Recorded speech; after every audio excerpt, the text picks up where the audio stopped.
Blackout code জেডের ভাষায়। আমার নাম জেড। না, এটা আমার আসল নাম না। আসল নাম বললে আমার পরিচয় ফাঁস হয়ে যাবে। আর একজন এথিক্যাল হ্যাকারের কাছে পরিচয় গোপন রাখাটা সবচেয়ে বড় অস্ত্র। আজ আমি তোমাদের একটা গল্প শোনাব, একটা রাতের গল্প, যে রাত বদলে দিয়েছে আমার পুরো জীবন। প্রথম অংশ শুরু। তারিখটা ছিল ২০২৪ সালের ১৫ মার্চ। শহর নিউ সিটি। রাত তখন ঠিক ২টো। বাইরে পুরো শহর ঘুমিয়ে। কিন্তু নিউ সিটি কি আসলে কখনো ঘুমায়? না, তার ডিজিটাল হৃৎপিণ্ড স্পন্দিত হয় ২৪ ঘণ্টা। আর আমি ছিলাম সেই স্পন্দন শোনার মানুষ। আমার বাড়ি শহরের পুরনো অংশে, একটা ভাড়া ফ্ল্যাট, ৪ দেওয়াল আর কয়েক ডজন সার্ভার। মা মারা যাওয়ার পর এই ফ্ল্যাটই আমার পৃথিবী। মা বেঁচে থাকতে বলতেন, তুই সারাক্ষণ এই কাচের বাক্সগুলো নিয়ে পড়ে থাকিস, এগুলো কি তোকে খাওয়াবে? উনি জানতেন না এই কাচের বাক্সগুলোই একদিন পুরো শহরকে বাঁচাবে। সেদিন রাতেও আমি রুটিন মাফিক কাজ করছিলাম। চায়ের কাপ টেবিলে রেখে মনিটরের দিকে তাকিয়ে আছি। হঠাৎ বিপ বিপ বিপ, লাল সিগন্যাল। আমার হৃৎপিণ্ডটা ১ সেকেন্ডের জন্য থেমে গেল। এটা সাধারণ অ্যালার্ট না, এটা ক্রিটিক্যাল। শহরের প্রধান পাওয়ার গ্রিডে কেউ ঢোকার চেষ্টা করছে। আর শুধু ঢোকার চেষ্টা নয়, সে ঢুকে পড়েছে। আমার হাত তখনও কিবোর্ডের উপর, কিন্তু মনে হচ্ছে যেন কেউ আমার শিরায় বরফ গলিয়ে দিচ্ছে। পাওয়ার গ্রিড মানে শুধু আলো না, মানে হাসপাতালের ভেন্টিলেটর, মানে ট্রাফিক সিগন্যাল, মানে ব্যাংকের সিকিউরিটি সিস্টেম, পুরো শহরের জীবন মরণ। দ্বিতীয় অংশ শত্রু চিনতে পারা। আমি দ্রুত লগ অ্যানালিসিস শুরু করলাম। কমান্ড লাইনে আঙুলগুলো নিজের ইচ্ছায় নাচছে। কিছুক্ষণের মধ্যেই বুঝতে পারলাম এই লোকটা পেশাদার। ওর ট্রাফিক টর নেটওয়ার্কের ৭টা লেয়ার ঘুরে আসছে, প্রতিটা প্যাকেট এনক্রিপ্ট করা। কিন্তু সবচেয়ে ভয়ের বিষয় হল ও ব্যবহার করছে zero day exploit. Zero day, এই শব্দটার অর্থ কি জানো? ধরো তুমি একটা দরজা বানিয়েছ, তালা দিয়েছ, কিন্তু তুমি জানো না সেই তালার মধ্যে একটা খুঁত আছে। যে হ্যাকার সেটা খুঁজে পায় সে চাবি ছাড়াই ঢুকতে পারে। আর তুমি বুঝতেও পারবে না যে ঢুকেছে, কারণ তালা তো ভাঙেনি। ঠিক এমন একটা জিনিস নিয়ে শ্যাডো, ওর স্ক্রিন নাম, ঢুকেছিল আমাদের গ্রিডে। আমার মাথার ঘাম টপ টপ করে পড়ছে কিবোর্ডে। টেবিলের ওপর রাখা চা অনেকক্ষণ আগে ঠান্ডা হয়ে গেছে। জানালা দিয়ে নিউ সিটির স্কাইলাইন দেখা যাচ্ছে। শহর জুড়ে ছড়িয়ে থাকা হাজারো আলো, জলজলে সেই আলো যেগুলো কয়েক মিনিটের মধ্যেই নিভে যেতে পারে। তৃতীয় অংশ লড়াই শুরু। শ্যাডো এগোচ্ছিল দ্রুত, প্রতি ৩০ সেকেন্ডে একটা করে সিকিউরিটি লেয়ার ভেঙে ফেলছিল। ওর অ্যালগোরিদম ছিল নিখুঁত। আমি ট্র্যাক করতে লাগলাম ওর মুভমেন্ট। প্রথমে ফায়ারওয়ালের ৩য় লেয়ার ভেদ করল, তারপর চতুর্থ, তারপর পঞ্চম। আমার কাছে সময় কম। আমি দ্রুত সিদ্ধান্ত নিলাম, শুধু ডিফেন্স নয়, এখন দরকার অ্যাট্যাক। প্রথমে আমি তৈরি করলাম হানিপট। ব্যাপারটা এমন, ধরো তুমি চোর, তুমি একটা বাড়িতে ঢুকতে চাও। বাড়ির মালিক একটা ঘর বিশেষভাবে সাজিয়ে রেখেছে যেখানে মায়া ধনরত্ন রাখা আছে। তুমি ভাবছ সব লুটে নেবে, কিন্তু মুহূর্তের মধ্যে দরজা বন্ধ হয়ে গেল, তুমি আটকা। ঠিক এমন একটা জিনিস বানালাম আমি, একটা ফেক ডেটাবেস, দেখতে হুবহু পাওয়ার গ্রিডের কন্ট্রোল প্যানেলের মতো। সবকিছু রিয়েলিস্টিক, এমনকি কিছু পুরনো বাগও লিখে দিলাম, যাতে ও ভাবে এটাই আসল। শ্যাডো ভাঁদে পাড় দিল। আমি দেখলাম ও ঢুকছে আমার বানানো সার্ভারে। মনিটরে ওর কার্সার ঘুরছে, ফাইল ওপেন করছে, ডেটা চুরি করছে, সবই ভুয়া ডেটা। আমি গভীর শ্বাস নিলাম। প্রথম রাউন্ড আমার। রাত ২:৪৫।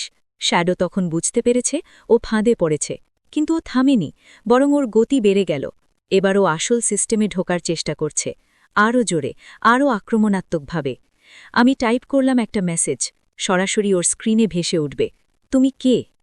কিছুক্ষণ নীরবতা, শুধু সার্ভারের ফ্যানের শব্দ।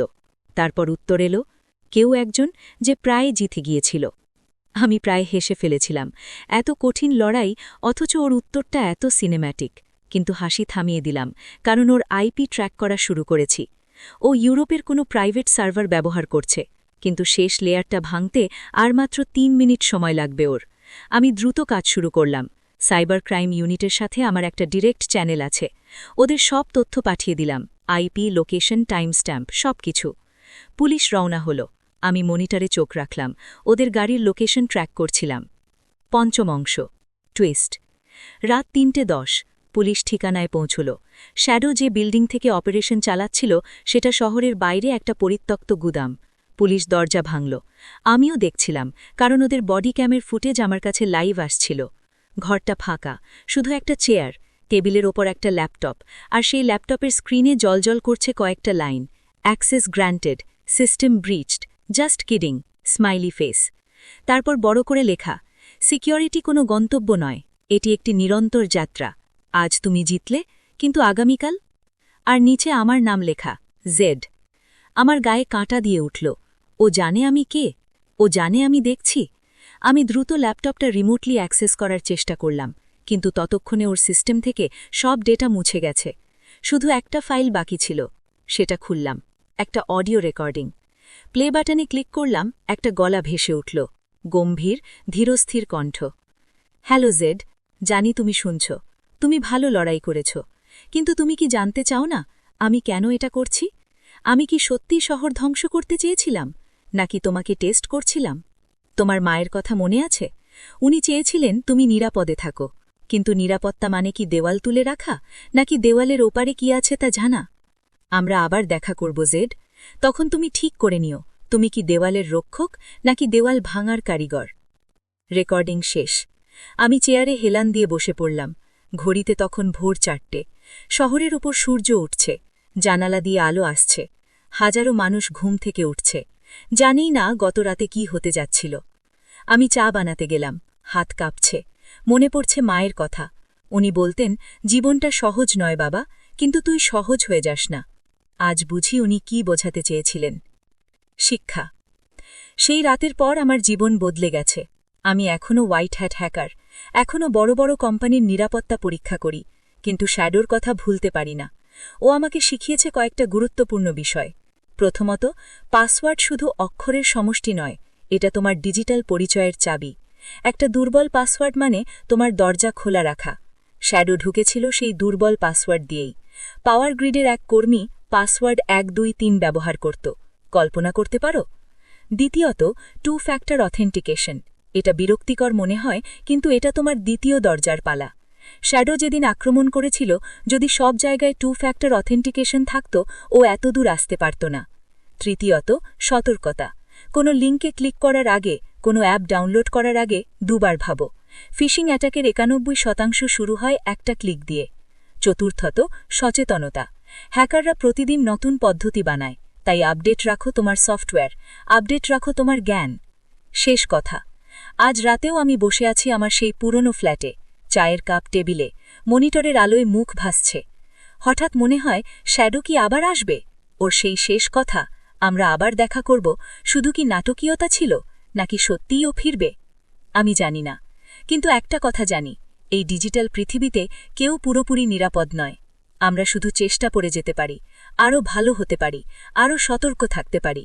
কারণ সিকিউরিটি কোনো গন্তব্য নয়, এটা একটা নিরন্তর যাত্রা। আমার নাম জেড, আমি এথিক্যাল হ্যাকার, আর এই ছিল আমার গল্প। তোমার গল্পটা কি?